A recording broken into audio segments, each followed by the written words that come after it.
Welcome back. Now we're going to talk a little bit about the Organizational Leadership Program. You've achieved your 60 credit hours, or you have more than 60 credit hours, and you're really ready to look at a degree program that centers around change and change management and project management. That's what the Organizational Leadership Program is all about. Our Organizational Leadership degree was actually the very first degree program we ever offered way back in 1985 for our professional studies programs, or our adult degree completion programs. It actually started out more as a human resource management program.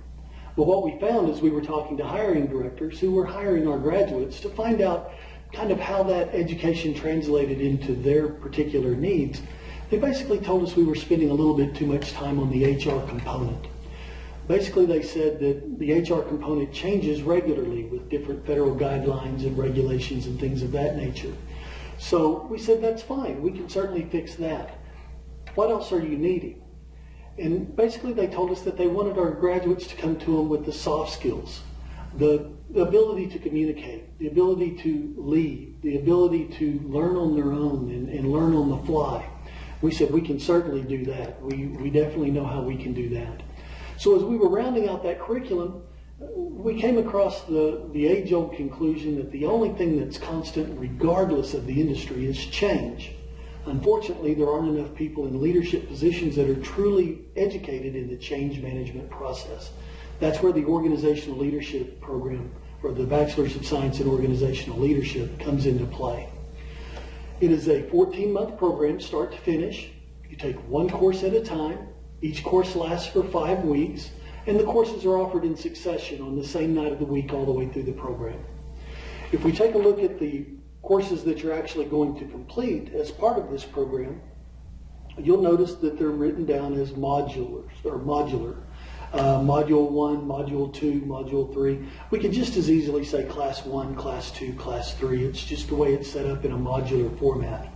So as we're going through the courses that are required in order to graduate in the major, we start with interpersonal communication, very heavy in communication. How do we communicate one-on-one or in small groups effectively, both professionally and personally? The second module that you're going to take, or the second course, is personal and professional development. Now that's a very, very important course. It's listed as a psychology course. It's actually an adult education course. We're going to talk a lot about the difference between who you are today and who you were when you were 18, 19 years old. We're going to talk about the reflective practice, which is the practice of actually reaching back into your past experiences and evaluating those. What did you learn from that experience? What resources did you use? What did you do well? What might you do differently? How can we pull those experiences or those lessons that we learned from those experiences forward to use them today? And how might we use them in the future? We're also going to talk a lot about your learning strategies, your learning styles, your learning preferences. It's a very good overall course, but the main thing that we're going to focus on in this course is how do we do our prior learning assessments. And we're going to talk about that more in another segment because it's a very important process in what we do here at Southern Nazarene University, and it's how we help accelerate your degree program to help you graduate in 14 months from those 60 credit hours. The second course that you're going to take is technical communication. Technical communication is a writing course. It's basically how do you write things down so that everyone from the highest educated to the lowest educated in your organization understands exactly what you're saying. Think instruction manual or policy and procedure manual. That's the type of writing that technical writing usually contains. The next class that you're going to complete is Organizational Behavior 1, which is diagnosis and plan change. How do you diagnose the need for change, and how do you plan that change process as you're going through that change for the organization? Of course, you're not going to go through any change without first researching. What change is going to be our best option? Which change is going to provide us with the best opportunity for a positive return on investment? So the fifth course you're going to take is Applied Research and Reporting. What are your research modalities and methodologies, and how do you report that research as you go through? Your sixth course is Human Resource Administration. That's the holdover from the old HR program. I'm going to talk about all the OSHA standards and the things that you need to be concerned about in working with the team and managing a group of individuals in an organization. Of course, we've talked about applied research and reporting, so you're going to gather some data The seventh course that you're going to take is Data Analysis Methods. It's a statistics class. What does that data mean? What does that data show? How do we interpret that data in order to provide us with the right information to make sound decisions?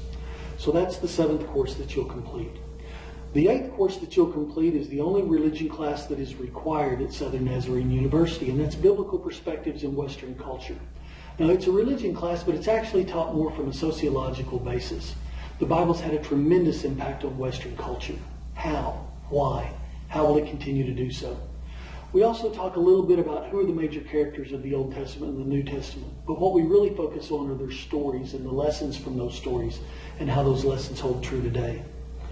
The ninth course you're going to complete is Group and Organizational Communication. We've already talked about how we're going to communicate one-on-one or in small groups and how we're going to communicate in writing.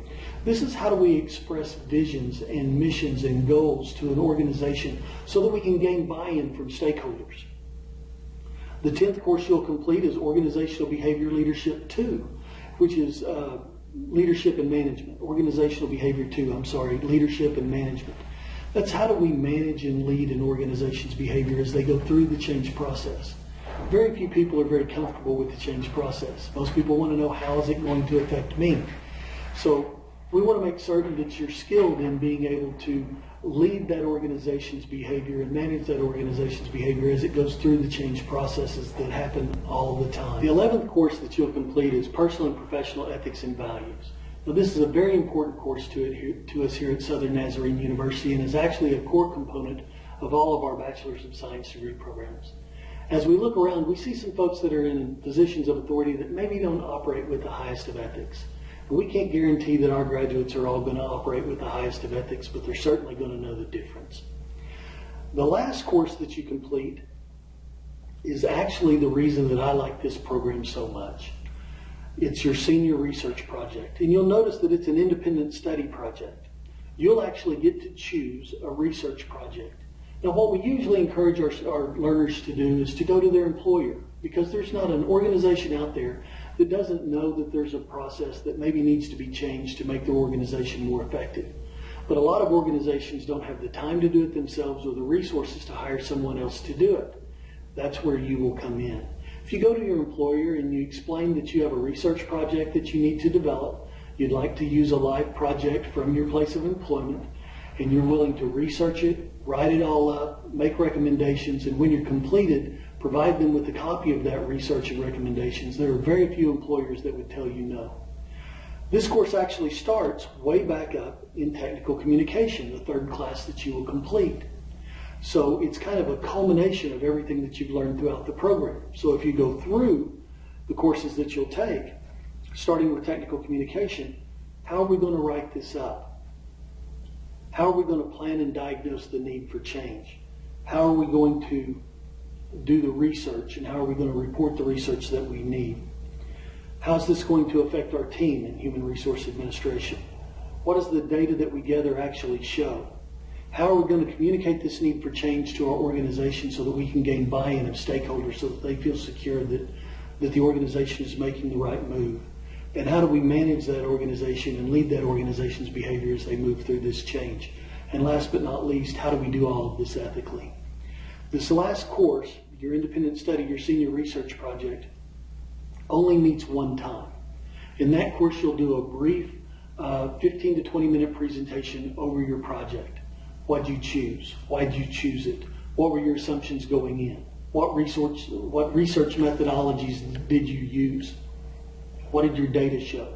Were your assumptions correct? What are your plans or what are your recommendations for future use? When you do all of that, you're going to have, in addition to the presentation, a written published document that you can either hand to your employer or to a future employer to say, this is what I can do for your company. So not only will you have that line item on your resume and that vanity plate to stick on your office wall, but a living, breathing document that shows your employer or a future employer exactly what you can do and exactly what you've gotten out of this degree program. That's why I like this program so much. So if that all sounds good, let's talk a little bit about cost. We are very upfront on cost here at Southern Nazarene University. Being a private institution and being really set up to meet your needs and your success, we want to know that you know exactly what you're getting into as far as what this opportunity is going to cost. So as we look at our cost sheet, there's some things I want to draw your attention to. First, at the top of the page, you'll see that we have a fiscal year. Our fiscal year runs from July 1 through June 30th. Unfortunately, like most institutions, when the fiscal year changes, we usually experience a very small increase in tuition and fees. Now, I've been here for 4 years at Southern Nazarene University. I've not seen an increase over 2% in any given year. I can't guarantee that that's going to be the case at any given time. I just want you to know that as an institution, we try desperately to keep those increases very, very modest. And I want you to know that each fiscal year there is an opportunity for these fees to change. Another thing that I want to point out is there is a registration fee. The registration fee is the only fee that's not included in the overall cost of the program. Basically, when you attend other institutions, every time you go to enroll each semester, they charge you an enrollment fee to enroll you in those classes. Well, we already know what classes you're going to enroll in. And so when you enroll in the entire program. We break it down by semester for financial aid reasons. So instead of charging you a fee each semester to come back and enroll, we charge you one fee up front and we enroll you in the entire program. Another portion of that fee is an application fee that we don't charge anyone until they sign their enrollment papers and say, yes, I'm coming. So that's something that's not included in the overall cost of the overall price that you're going to see on your sheet.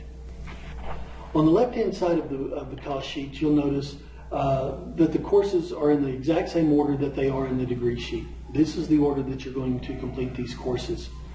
You'll notice that there's the course prefix and the course number. The course number is a 4-digit number, and the first number of that 4-digit number indicates what academic level that course is. So a 4,000 level course is a senior level course. A 3,000 level course is a junior level course. The last digit of that 4-digit number tells you how many credit hours that course is worth. So a 3 at the end of that 4-digit number would indicate a 3 credit hour class. A 2 would indicate a 2 credit hour class. I'd like to draw your attention to the number of credit hours that you're going to complete each semester. You will be enrolled in 12 credit hours each semester. This is really important because even though you're only attending class one night per week and you're only taking one course at a time, the way we have it set up, you're still enrolled as a full-time student. So any financial aid that you might be eligible for, you're eligible as a full-time student. The next columns indicate the tuition and the fees, and they're broken down there on the sheet, and the total cost for each course, and the total cost for each semester.